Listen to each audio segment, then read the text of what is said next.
We look back on the history that has led us here today, from the meeting held in the old school back in 1943 when the first committee was elected,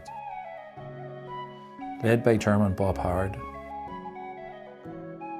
Secretary Seamus Toner, Treasurer Jimmy Macha, and committee members Eddie McArdle, John Finn, Tergarv, Joe Hughes, Patrick O'Hagan, Red Peter Donnelly, John Cregan and John Neary. A field was rented from the late Paddy Donnelly of Grange Street for a princely sum of £10 per year. Funds were raised by a dance in the Grange AOH Hall, and a collection around the district gathered a commendable £25. During the first couple of years, wins were few and far between.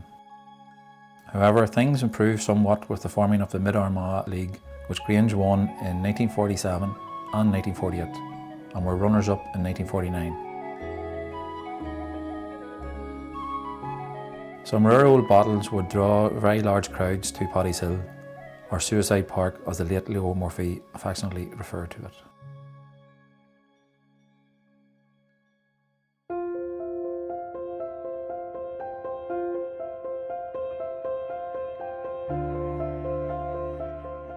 Unfortunately, the team fell by the wayside during the 1950s, before it was reorganised under the guidance of the late Harry McGrail and Harry Smith Mullimore in 1961.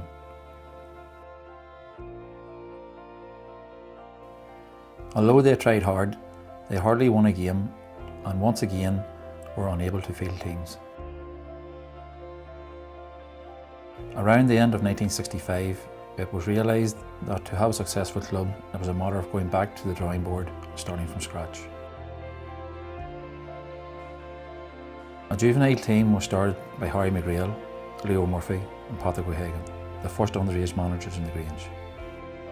Only for their forward thinking we may not be here today. Times were very different then. For example, instead of hiring buses and having changing rooms, the teams would travel in the back of Leo's cattle lorry and change behind hedges.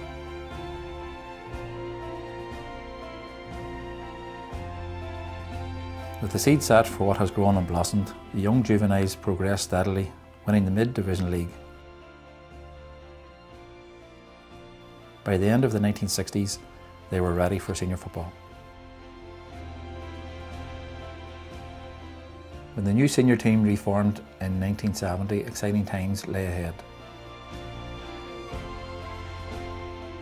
In 1972, captained by Mickey McKeever and managed by Joe Hughes, they won the Junior Championship for the first time, along with the 4th Division and All-County Club of the Year. The following year, they gained another promotion up to Division 2. And but for the loss of a number of players through immigration, might well have moved into the top tier of Armagh football.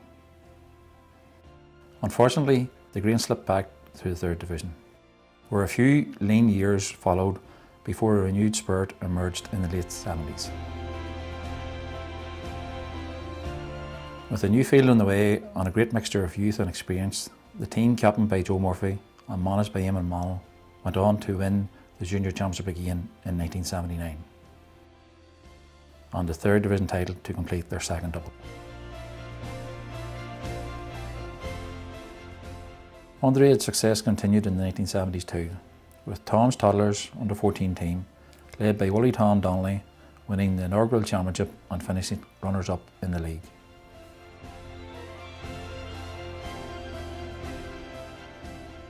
Another lasting memory from the 1970s was a trip to Dingle, County Kerry in 1979. The highlight of that trip was the meeting and mixing with the great Kerry team after they paraded through Dingle with the Sam Maguire Cup.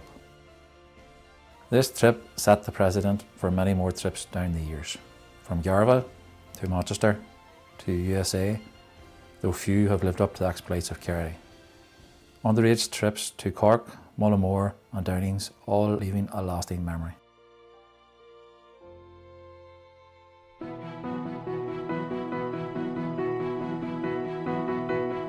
Most of the 1980s was spent in Division 2, battling to win the Intermediate Championship, which they achieved in 1987.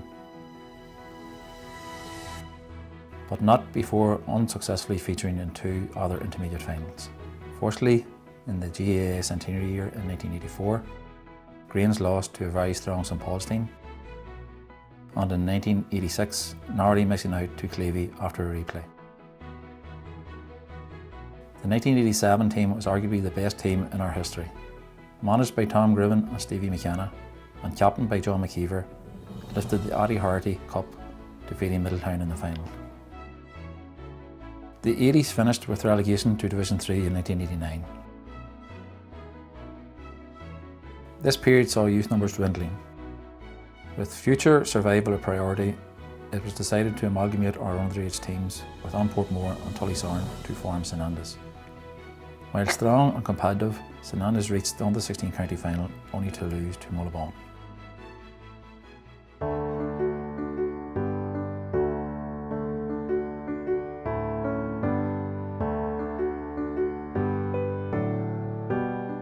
The early 90s were one of the most successful periods in our history. In 1990, the Grange bounced back and won the 3rd Division title with Orkney McArdle and Pat Hughes at the helm. Managed by James O'Hagan, St Andas under-16 team won the championship. The following year, under the instruction of Pete Keegan, the seniors came close to reaching the top tier of Armagh club football once again, only to fall short after losing a play-off after 2 replays to near rivals Collisnawn. 1982 saw the Grange go further in the senior championship than any other team in the club's history when they defeated Drummond.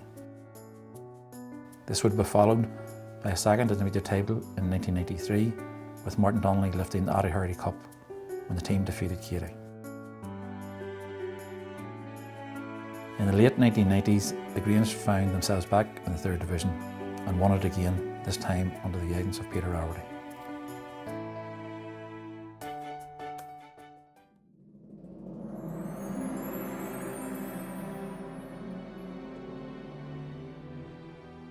In the early 2000s, fewer underage players were coming through to seniors. Having survived several relegation battles, the club were finally relegated to the 4th Division. To try and stem the demise, it was decided a youth programme be set up under the tutelage of Peter Rowerty and James O'Hagan.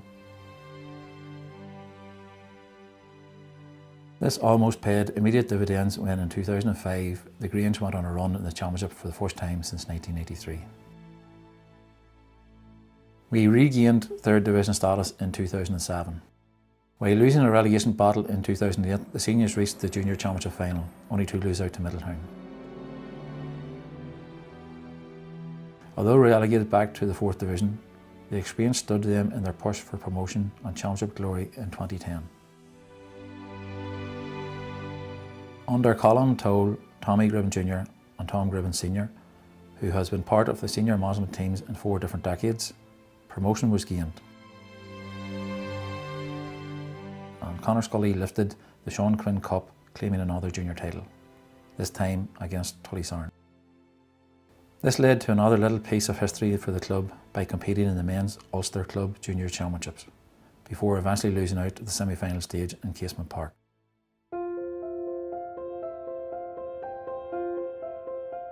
The youth programme has led to a greater emphasis on coaching, so exemplified by the fact that we have had Micheál McKenna, Ethan Rowerty and David O'Hagan representing Armagh at senior level in recent years, as well as several players on underage county teams. Our underage players have tasted success at all age groups and have the hunger to succeed in the future. In 2014, with a strong base of under-21s intermediate winning team, we reached another men's final, only to be beaten by St Paul's. The following year, promotion was gained out of Division 2, only for the leagues to be reformed and miss out on reaching the top tier by being placed in Division 1B. A few lean years have followed, but we will bounce back once again.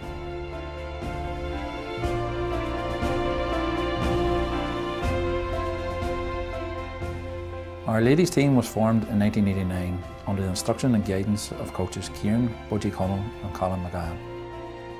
Kieran also had the honour of becoming the first chairperson of Armagh Ladies County Board in 1991. 5 years later, our ladies won their first trophy, the 1996 All-County Division 2. A few years later, in 2001, under the guidance of Peter Alberty and Conor McNamee, the team won the Ladies County Junior Championship after 3 titanic battles against neighbours Ballyhagan. They would go on to be the first Grange representatives in Ulster Club Championships.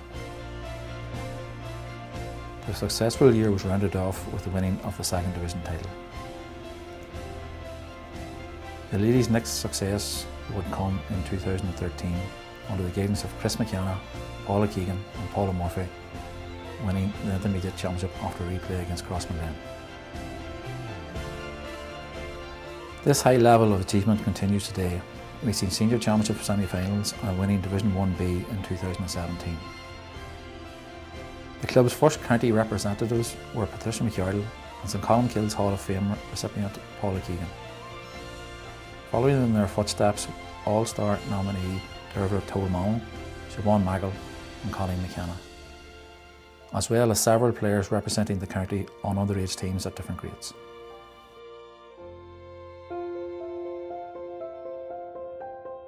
Football is not the only sport played down the years. In the mid-1980s, it was decided to form a camogie team. The team was managed by Peter Houlihan, and in their second year, the new team won the Division 3 league title. Unfortunately, a few years later, the team fell by the way, but it spawned the interest of Sheila Rafferty, Lorraine Finn and Roisin Toll, who went on to represent Armagh camogie team. In the mid-2000s, we ventured into score competition, and for 3 years we reached the county finals in ballad and traditional and picked up the most improved club along the way. Unfortunately, this has fallen away in recent years, but is something we have emphasised to revive in our club plan.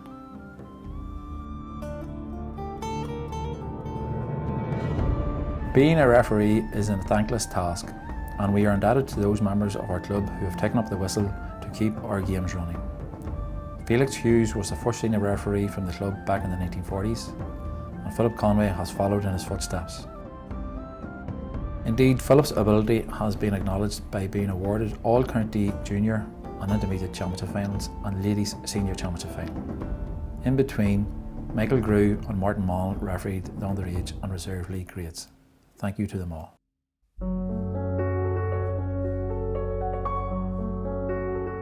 St Colmcilles have been served admirably by some great committees over the years, who have formed and driven the club to where it is today. At times the numbers on the committee have been few, even to the point where committee meetings could be held in the back of Eugene Moan's bread van during the height of the Troubles. In each of these committees there have been some familiar faces that have persevered over numerous years. Harry McGreal in the 1960s, Joe Hughes, Peter Toll and Sean McArdle in the 70s and 80s, brothers Sean and Noel Mall from 1960s to the present day. Indeed, our current president Sean Mall was treasurer in 1968 and can still be seen helping out with the finances of the club by doing the gate at each home game. Our current vice president James O'Hagan has been on the committee from 1979 and held the treasurer's post for over 20 years. Without the work of these few men and women, we as a club would not be where we are today.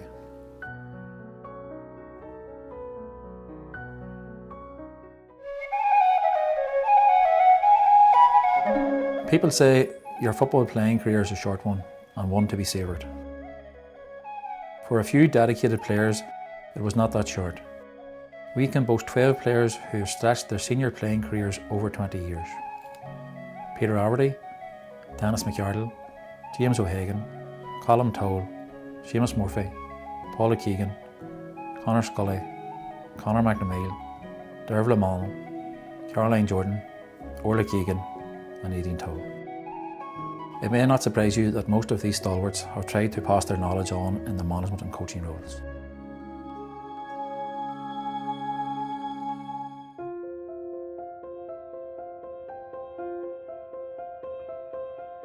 We have been very lucky to have some very dedicated managers, taking the teams through thick and thin.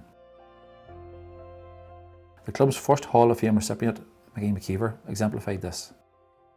One of the most dedicated players in the club's history, He followed this by looking after the underage teams in the Grange and helped develop this vital part of our club when no one else would. Dedication also illustrated by Pete Keegan. Although not from the Grange, Pete managed for 7 consecutive years in the 1990s, taking the senior men to a playoff to the First Division, winning the only senior championship match, and lifting the Adi Hurdy Cup in 1983. His joint manager in 1983, Peter Arverty, has become the most successful manager in our history, being involved in winning numerous leagues and championships with the club before moving on to manage Armagh under-21s to an All-Ireland title in 2004. Peter also holds the record for being involved in managing the men's senior team on 12 different occasions.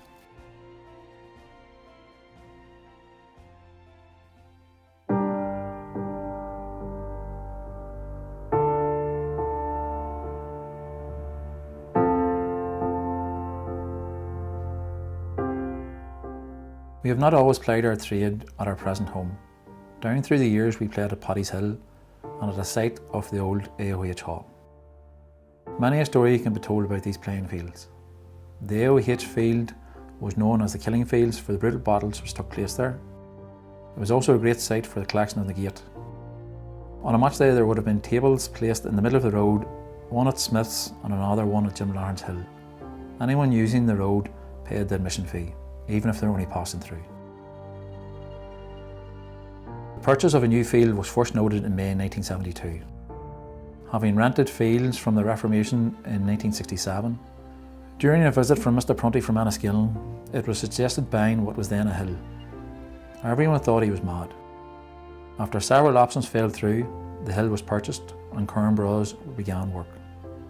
The budget of $28,000 for the completion of the field was a huge investment. The average weekly wage in 1976 was £66. St Colmcilles Grange was officially opened on the 27th of July 1980, the end of a long road to establish a permanent home.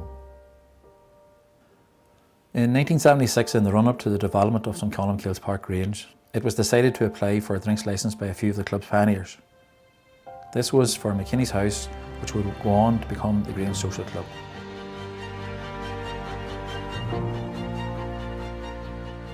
A few years later, the decision was taken to enhance the club's facilities and build a new social club, followed by changing room facilities, which was greatly appreciated at the time, as changing the yards with the likes of Mickey McKeever and Big Game Cullen didn't leave a lot of room.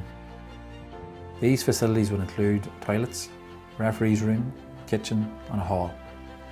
The latter has served several uses from gym, youth club, bar, committee room, function room and even as a chapel. Down through the years there has always been a close relationship with St Colmcilles Church. Did you know that Father Naughton played senior football for the Grange? Father Kerr and Father Murray were presidents of the club, and Father Kerr managed several underage teams.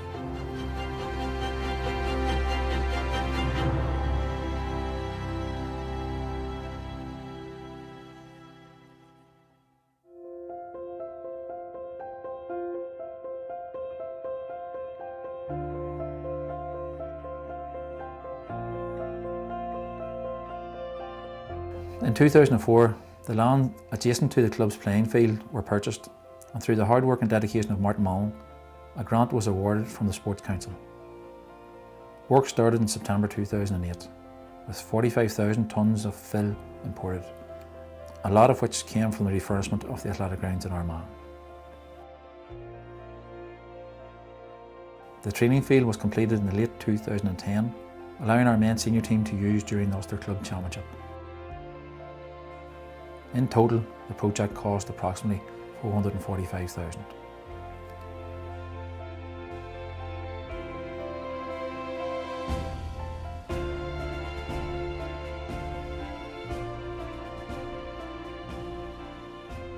As always, when we have occasions to be happy and think to the future, it is only poignant that we remember the departed members of our club. But for many of these men and women, we would not be here today. We think of them today, we miss them, and we will never forget them. May God look after them until we are reunited with them in the football fields of heaven. ar yes J go raibh siad.